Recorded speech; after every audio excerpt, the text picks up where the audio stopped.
Hello guys, আসসালামু আলাইকুম। কেমন আছো তোমরা? আশা করি অনেক ভালো আছো। আমি আলহামদুলিল্লাহ অনেক ভালো আছি।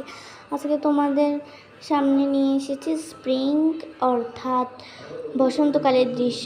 আমি মনে করি যে বাংলাদেশে অনেকজনের আছে বসন্তকাল অনেক প্রিয়, কারণ এটা অনেক সুন্দর একটা ঋতু যেখানে ফুল টুল অনেক কিছু হয়। তো আজকে আমি বসন্তকালের একটা দৃশ্য তোমাদের মাঝে শেয়ার করব। আশা করি তোমাদের অনেক পছন্দ হবে। তো এখানে আমি অনেকগুলো ফুল গাছ দিয়েছি সৌন্দর্যের জন্য। তো আমি এখানে এগুলোকে কপি কালার করে দিচ্ছি আর পার্পল ফুলও দিচ্ছি। আর আমি এখানে অনেকগুলো রোজ মানে গোলাপ গাছ দিয়েছি। আমার কাছে গোলাপ গাছ অনেকই ভালো লাগে আর গোলাপ গাছটা ফুটেও।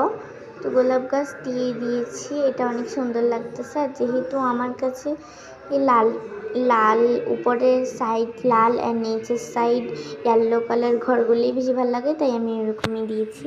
অ্যান্ড ঘরের সাইডে আমি হালকা কপি দিয়েছি, অ্যান্ড গাছের সাইডে আমি গাঢ় কপি দিয়ে দিয়েছি এবং নদীটাকেও গাঢ় নীল দিয়েছি।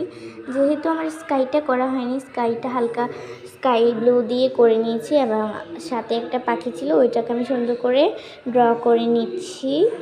তো আমার ফাইনাল রেজাল্টের আগে আমি সূর্যের সাইডে একটু হলুদ আভা করছি। এটা হচ্ছে